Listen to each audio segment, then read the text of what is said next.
UP सरकार के smartphone tablet योजना में बदलाव। अब सभी विद्यार्थियों के लिए ई-केवाईसी कराना अनिवार्य। जिले के विद्यार्थी विभिन्न विश्वविद्यालयों से संबद्ध महाविद्यालयों में उच्च शिक्षा ग्रहण कर रहे हैं। विद्यार्थियों को ई-केवाईसी के बिना स्मार्टफोन और टैबलेट नहीं मिलेगा। शासन ने डुप्लीकेसी को रोकने के लिए यह निर्णय लिया है। महाविद्यालयों में हर विद्यार्थी की ई-केवाईसी यानी आधार का प्रमाणीकरण होगा। आधार में किसी तरह की गड़बड़ी है तो विद्यार्थी पहले ही संशोधन करा लें। प्रदेश सरकार ने स्वामी विवेकानंद युवा सशक्तिकरण योजना के तहत उच्च शिक्षा और तकनीकी शिक्षा ग्रहण करने वाले विद्यार्थियों के लिए टैबलेट और स्मार्टफोन योजना संचालित की हुई है। योजना के तहत जिले में 24,136 विद्यार्थियों को स्मार्टफोन और 4,334 विद्यार्थियों को टैबलेट का वितरण किया जा चुका है। 67,818 विद्यार्थियों का डाटा डिजी शक्ति पोर्टल पर अपलोड है। इन विद्यार्थियों का डाटा सत्यापित किया जा रहा है। इसी बीच शासन तक दो बार योजना का लाभ लेने की शिकायत पहुंची है।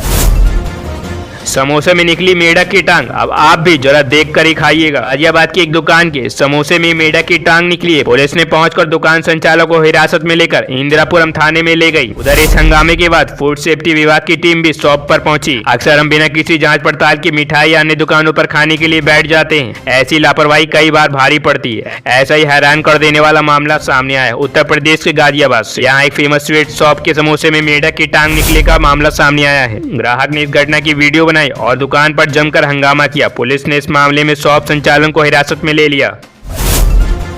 इन सभी लोगों को करना है राशन कार्ड सरेंडर। सरकार ने जारी किया नया नियम। सरकार के द्वारा राशन कार्ड के लिए एक नया नियम लागू किया गया है, जिसके चलते यदि किसी नौकरी के पास वाहन, बड़ी संपत्ति या उच्च आय है तो उन्हें जल्द से जल्द अपने राशन कार्ड को सरेंडर करना अनिवार्य है। अन्यथा ऐसी स्थिति में आपके ऊपर कानूनी कार्रवाई भी हो सकती है। आप सभी की जानकारी के लिए बता दें कि सरकार के द्वारा जितने भी नागरिक वर्तमान समय में निःशुल्क राशन योजना का लाभ प्राप्त कर रहे हैं, उन सभी की चेकिंग होने वाली। और अगर आप राशन कार्ड के माध्यम से सरकारी योजनाओं का लाभ उठा तो आपको सावधानी बरतना पड़ सकता है, क्योंकि सरकार के द्वारा राशन कार्ड के नियमों में कुछ प्रमुख बदलाव किए गए हैं, जिसके चलते अब यह सुनिश्चित करना अनिवार्य है कि केवल जरूरतमंद और योग्य नागरिक इस योजना का लाभ प्राप्त कर सकते हैं। यूपी में कटियाबाजों की खैर नहीं। सब स्टेशनों पर नए डिवाइस से ही पता चल जाएगा किस एरिया से हो रही बिजली चोरी। Uttar Pradesh power corporation limited ने बिजली चोरी पर अंकुश लगाने के लिए फीडरों पर स्मार्ट मीटर लगाने की प्रक्रिया शुरू कर दी है। इससे हर फीडर पर बिजली की आपूर्ति और चोरी की सटीक अनुमान लगाया जा सकेगा। स्मार्ट मीटर के अलावा डिसमेंटल बॉक्स का जाल भी बिछाया जा रहा है, जिसमें केवल वैध कनेक्शनधारियों की ही लाइन जोड़ी जाएगी। सबसे पहले प्रयागराज में से ही हो रही इसकी शुरुआत। न केवल बिजली चोरी रोकी जा सकेगी, बल्कि वैध उपभोक्ताओं को लो वोल्टेज और ट्रिपिंग की समस्या से भी राहत मिलेगी। वहीं लोड बढ़ते ही तुरंत मिलेगी विभाग को सूचना। शहर के कल्याणी देवी, करेला बाग, रामबाग, महौल, बमरौली, टैगोर टाउन और नैनी डिवीजन से जुड़े उप केंद्रों से बिजली आपूर्ति का हिसाब पहले भी विभाग के पास होता था, लेकिन अब 33/11 केवी के फीडरों पर इनकमिंग मशीनों में स्मार्ट मीटर लगाने का कार्य शुरू किया गया है। स्मार्ट मीटर से किसी फीडर या ट्रांसफार्मर पर लोड बढ़ते ही विभागीय अधिकारियों को तुरंत सूचना मिल जाएगी, जिससे बिजली चोरी की पहचान तुरंत की जा सकेगी। आज आसमान से बरसेगी आफत की बारिश। बाराबंकी, चित्रकूट समेत यूपी के 38 जिलों में भारी बारिश का अलर्ट। इस बार मानसून का सीजन कुछ दिनों के लिए आगे बढ़ गया है और कई राज्यों में भारी बारिश का सिलसिला जारी है। उत्तर प्रदेश के अधिकांश हिस्सों में हो रही बारिश ने लोगों को गर्मी से राहत दी है। मौसम विभाग ने देश के अलग अलग राज्यों में आज भी भारी बारिश का अनुमान जताया है।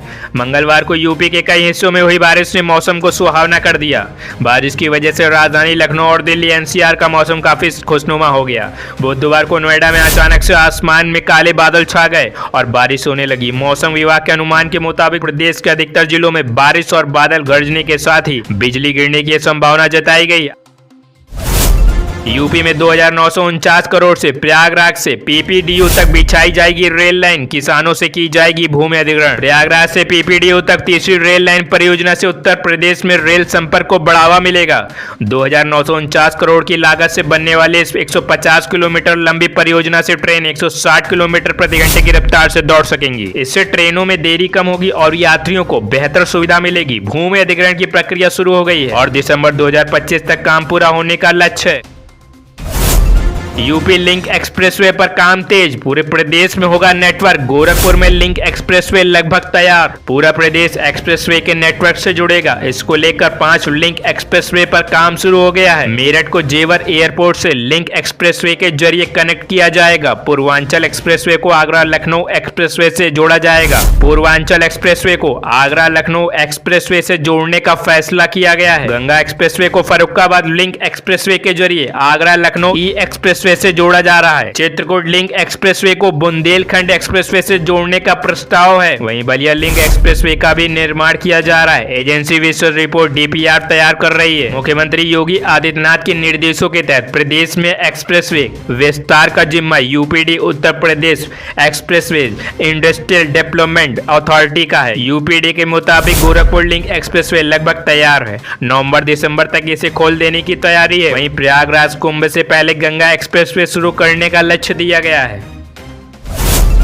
नोएडा में दुनिया की सबसे बड़ी कंपनी का खुलेगा स्टोर, सीएम योगी ने किया शिलान्यास। उत्तर प्रदेश के नोएडा वासियों के लिए एक खुशखबरी आई है। दरअसल दुनिया की सबसे बड़ी कंपनी नोएडा में अपना स्टोर खोलने की तैयारी में है। बताया जा रहा है कि आईकिया नोएडा में अपना स्टोर खोलेगी, जिसका शिलान्यास उत्तर प्रदेश के मुख्यमंत्री योगी आदित्यनाथ ने सोमवार को कर दिया है। इस दौरान उनके साथ उत्तर प्रदेश के औद्योगिक विकास मंत्री नंद गोपाल नंद भी मौजूद रहे। आईकिया के इस स्टोर का निर्माण नोएडा के सेक्टर 51 में किया जाएगा। इसके लिए कंपनी करीब 6000 करोड़ का निवेश करेगी।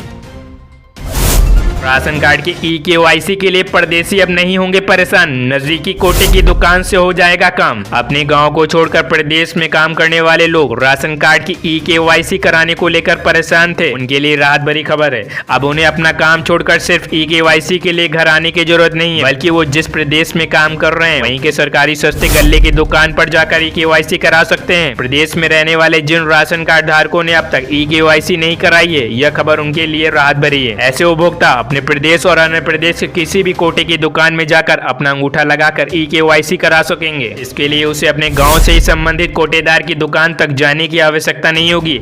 अत्योदंत और पात्र गृहस्थी वाले राशन कार्ड में शामिल सभी उपभोक्ताओं को जिला पूर्ति विभाग की ओर से सत्यापन कराया जा रहा है। इसके लिए राशन कार्ड में शामिल प्रत्येक व्यक्ति को कोटे की दुकान पर जाकर ई-पॉस मशीन से अंगूठा लगाना है। इसके बाद ही उसका सत्यापन माना जाएगा। विभाग के इस आदेश के बाद कोटे की दुकानों पर ई-केवाईसी कराने वालों की भीड़ जुटने लगी। सहूलियत के लिए विभाग ने अब प्रदेश भर के किसी भी कोटे की दुकान पर ई-केवाईसी कराने की छूट दे दी है। यूपी के प्रयागराज में नौकरी के लिए अनोखा आंदोलन, अभ्यर्थी बने मुर्गा, तस्वीर हुई वायरल। यूपी के बेसिक स्कूलों में टीचर की भर्ती प्रक्रिया शुरू किए जाने की मांग को लेकर डीएलएड प्रशिक्षित अभ्यर्थी लगातार आंदोलन कर रहे हैं। संगम नगरी प्रयागराज में लगातार आंदोलन कर रहे अभ्यर्थी ने अब अपनी मांगों को पूरा कराने के लिए अनूठा तरीका अपनाया है। आंदोलन कर रहे अभ्यर्थी ने कान पकड़कर मुर्गा बनते हुए अनूठे अंदाज में अपना विरोध जताया है। अभ्यर्थियों का कहना है कि नींद में सोई सरकार को जगाने के लिए वह मुर्गा बनकर बांग देते जिम्मेदार लोगों को सुबह का एहसास करा रहे हैं। भावी शिक्षकों के विरोध का यह अनूठा अंदाज सोशल मीडिया पर चर्चा का सबब बना हुआ है।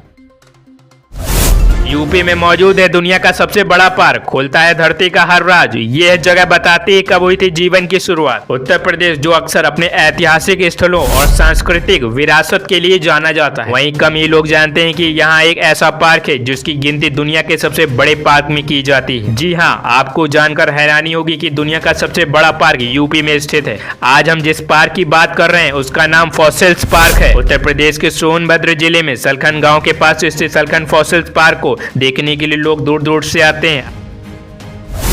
वाराणसी नई दिल्ली के बीच चलेगी 20 कोच की पहली वंदे भारत ट्रेन, पीएम दिखाएंगे हरी झंडी। नई दिल्ली वाराणसी रूट पर संचालित 16 कोच वाली वंदे भारत ट्रेन अब 20 कोच के साथ चलेगी। 15 सितंबर को इस सेमी हाई स्पीड ट्रेन के 4 चेयर कोच और जुड़ जाएंगे। नई दिल्ली वाराणसी रूट पर संचालित 16 कोच वाली वंदे भारत ट्रेन अब 20 कोच के साथ चलेगी। 15 सितंबर को इस सेमी हाई स्पीड ट्रेन में 4 चेयर कोच और जोड़ दिए जाएंगे। इस तरह यह देश की पहली वंदे भारत ट्रेन होगी जो 20 कोच के साथ चलेगी। 15 सितंबर को प्रधानमंत्री नरेंद्र मोदी ट्रेन को वर्चुअल हरी झंडी दिखाकर रवाना करेंगे।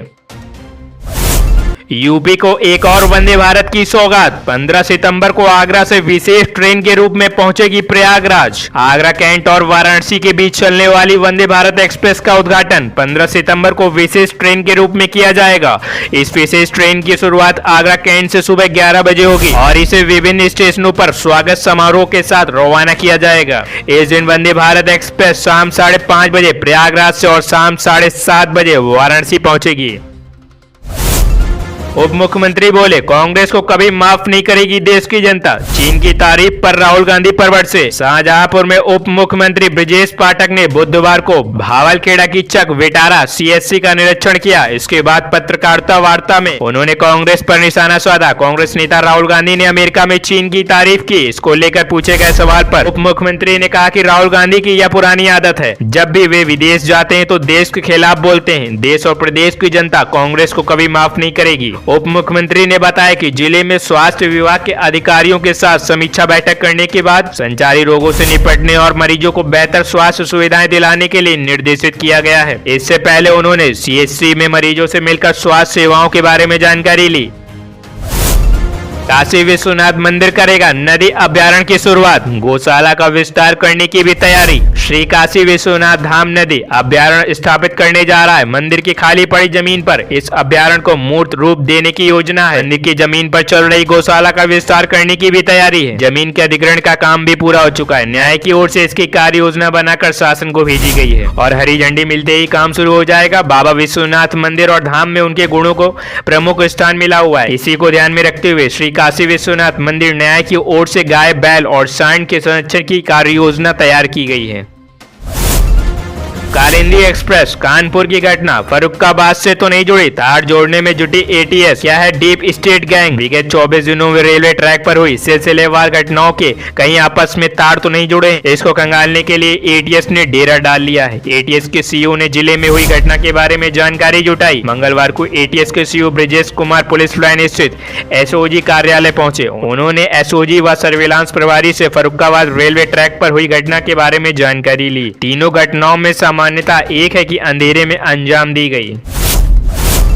यूपी में फिर चली तबादला एक्सप्रेस। 17 आईपीएस अधिकारियों का ट्रांसफर, नई लिस्ट जारी। यूपी शासन ने पुलिस विभाग में एक बार फिर बदलाव किया है। बुधवार को 17 आईपीएस अधिकारियों के ट्रांसफर की एक और लिस्ट जारी की गई है। मुरादाबाद एसपी ध्यान संदीप मीना का ट्रांसफर कर एसपी रेलवे गोरखपुर बनाया गया है। वहीं 4वीं वाहिनी पीएससी प्रयागराज में तैनात सेना नायक प्रताप गोपेंद्र यादव को पीटीसी मुरादाबाद की कमान सौंपी गई है। यूपी के इस इलाके में 17 घंटे से लगातार बारिश, किसान बेहाल, फसलों को भी भारी नुकसान। उत्तर प्रदेश का बुंदेलखंड इलाका हमेशा पानी के लिए तरसता रहता है। यहाँ पीने के लिए भी पानी कभी टैंकरों से भेजे जाते हैं तो कभी रेलगाड़ियाँ पानी पहुँचाती हैं। बारिश बेहद कम होने से लोग परेशान रहते हैं, लेकिन इधर उल्टा हो गया। बुंदेलखंड के झांसी में पिछले 17 घंटे से लगातार बारिश जारी है। लगातार बारिश के कारण एक और महानगर में जगह जगह जलभराव की स्थिति पैदा हो गई है। सड़कों पर पानी भरने से लोगों को मुसीबतों का सामना करना पड़ रहा है। वहीं ग्रामीण इलाकों में किसान खेत में खड़ी दलहन और तिलहन की फसल हुए बड़े नुकसान की आशंका से बुरी तरह परेशान है। आज दुनिया को भरोसा देता है भारत सेमिकॉन इंडिया में, बोले पीएम मोदी। प्रधानमंत्री नरेंद्र मोदी ने ग्रेटर नोएडा की इंडिया एक्सपो मॉर्ट में सेमिकॉन इंडिया 2024 का शुभारंभ किया। इस दौरान मुख्यमंत्री योगी आदित्यनाथ भी मौजूद रहे। इस मौके पर प्रधानमंत्री नरेंद्र मोदी जी ने कहा कि आज का भारत दुनिया को भरोसा देता है। साइंस के क्षेत्र में नवाचार का दायरा बहुत बढ़ने वाला है। भारत का बाजार प्रौद्योगिकी का टेस्ट जानता है। आज भारत हर क्षेत्र में विनिर्माण को बढ़ा रहा है। डिजाइनिंग की दुनिया में भारत 20% का योगदान करता है। सावधान, यूपी में 3 दिनों तक भारी बारिश का अलर्ट, जाने अन्य राज्यों का भी हाल। मानसून की वापसी के लिए अब ज्यादा समय नहीं बचा है, लेकिन इसके बाद भी विभिन्न राज्यों में भारी बारिश हो रही है। मौसम विभाग ने बुधवार को बताया कि पूर्वोत्तर मध्य प्रदेश में डिप्रेशन के चलते अगले 3 दिनों तक मध्य प्रदेश, उत्तर प्रदेश और उत्तराखंड में भारी बारिश होनी है। जबकि 11 और 12 तारीख को पश्चिमी मध्य प्रदेश, 11 सितम्बर को पूर्वी मध्य प्रदेश, 11 से 13 को दक्षिण पश्चिम उत्तर प्रदेश, 12 को दक्षिण पूर्व उत्तर प्रदेश और 12 और 13 सितंबर 2024 को उत्तराखंड में अलग अलग स्थानों पर भारी बारिश हो सकती है। फर्जी एनकाउंटर पर दिखावटी जांच, पूरा पैटर्न सेट। मंगेश यादव मामले में अखिलेश ने योगी सरकार के खिलाफ खोला मोर्चा, फिर उठाए सवाल। अखिलेश यादव ने मंगेश यादव के एनकाउंटर को लेकर पुलिस प्रशासन पर गंभीर आरोप लगाते हुए यूपी सरकार के खिलाफ मोर्चा खोल दिया है। उन्होंने कहा कि बीजेपी अपने दल बल के साथ ऐसे एनकाउंटरों को जितना अधिक सच साजिश करने में लग जाती है, वो एनकाउंटर दरअसल उतना ही बड़ा झूठ होता है। बीजेपी ने सच का ही एनकाउंटर कर दिया है। कहीं आपने भी तो नहीं खाया ये वाला लहसुन। लैब में हुई जांच तो 1400 क्विंटल लहसुन में मिला फंगस। महाराजगंज की भारत नेपाल सीमा पर कस्टम विभाग ने 16 टन चाइनीज लहसुन जब्त किया, जिसमें से 1400 क्विंटल लहसुन लैब टेस्ट में फेल पाया गया। इसके बाद नष्ट कर दिया गया। चाइनीज लहसुन को नेपाल के रास्ते तस्करी करके भारत लाया जा रहा था। लैब टेस्ट में यह लहसुन पूरी तरीके से फंगस से संक्रमित पाया गया। अन्याय बर्दाश्त नहीं, अभ्यर्थियों से मुलाकात के बाद बोली मायावती। यूपी में 69,000 शिक्षक भर्ती के मामले में सुप्रीम कोर्ट ने इलाहाबाद हाई कोर्ट के फैसले पर रोक लगा दी है। इसके बाद अभ्यर्थियों के प्रतिनिधिमंडल ने बीएसपी प्रमुख मायावती से मुलाकात कर उन्हें ज्ञापन सौंपा। मायावती ने कहा कि किसी भी सूरत में आरक्षित वर्ग के अभ्यर्थियों के साथ अन्याय बर्दाश्त नहीं किया जाएगा। यूपी के इस जिले में 162 गांवों की खुली किस्मत, बसेगा नया शहर, मिलेगी वीआईपी सुविधाएं। उत्तर प्रदेश में बढ़ती हुई आबादी को देखते हुए नया शहर बसाने को लेकर कई प्रोजेक्ट चल रहे हैं, जिनकी रूपरेखा तैयार की जा रही है। इन शहरों का निर्माण कार्य पूरा हो जाने के बाद यहाँ के लोगों को बेहतर सुविधाएं मिलेंगी। ग्रेटर नोएडा और इसके नजदीक लगने वाले 162 गाँव का रूप बदलने वाला है, जिसके अंतर्गत यहाँ पर एक नया ग्रेटर नोएडा बनाया जाएगा। ग्रेटर नोएडा में फेज 2 परियोजना के लिए सूचना जारी की गई है। इस परियोजना के अंतर्गत 162 गाँव लाभ उठाएंगे। पिछले दिनों अधिसूचना जारी होने के बाद प्रशासन द्वारा बताया गया कि इन गांवों में कोई भी अवैध निर्माण नहीं करेगा। यूपी के इस जिले से गुजरेगा नया एक्सप्रेसवे, इन 75 गांवों का आर्थिक विकास होगा मजबूत। उत्तर प्रदेश में एक साथ कई एक्सप्रेसवे और हाईवे प्रोजेक्ट चल रहे हैं, उन्हीं में शामिल उत्तर प्रदेश का गंगा एक्सप्रेसवे है। हाल ही में गंगा एक्सप्रेसवे को लेकर एक बड़ी अपडेट सामने आई है। मेरठ से प्रयागराज के बीच निर्माण हो रहे गंगा एक्सप्रेसवे के दूसरे चरण में विस्तार को लेकर बड़ी खबर है। उत्तर प्रदेश में निर्माण हो रहे गंगा एक्सप्रेसवे का दूसरा फेज में वाराणसी और गाजीपुर होते हुए बलिया तक जाएगा और उत्तर प्रदेश में वाराणसी और गाजीपुर होते हुए बलिया तक 6 लाइन का करीबन 350 किलोमीटर लंबा एक्सप्रेसवे बनाया जाएगा। इसके लिए उत्तर प्रदेश एक्सप्रेसवे औद्योगिक विकास प्राधिकरण ने दूसरे फेज का सर्वे कार्य पूरा कर लिया है। यह वाराणसी के पिंडरा और सदर तहसीलों के 75 राजस्व गांव से होकर गुजरेगा। विधवा महिलाओं को मिली बड़ी खुशखबरी, विधवा पेंशन योजना की राशि में बढ़ोतरी। इस विधवा पेंशन योजना के द्वारा आर्थिक रूप से कमजोर वर्ग की महिलाओं को लाभ प्रदान किया जाता है। इस विधवा पेंशन योजना के तहत महिलाओं को मासिक पेंशन के आधार पर 500 रुपए से लेकर 1500 रुपए की राशि प्रदान की जाती है। यह लाभ सिर्फ बीपीएल श्रेणी की महिलाओं को प्रदान किया जाता है। तो चलिए जानते हैं कि सरकार ने विधवा पेंशन योजना के तहत कितनी राशि को बढ़ाया है और अब विधवा महिलाओं को कितनी राशि हर महीने मिलेगी।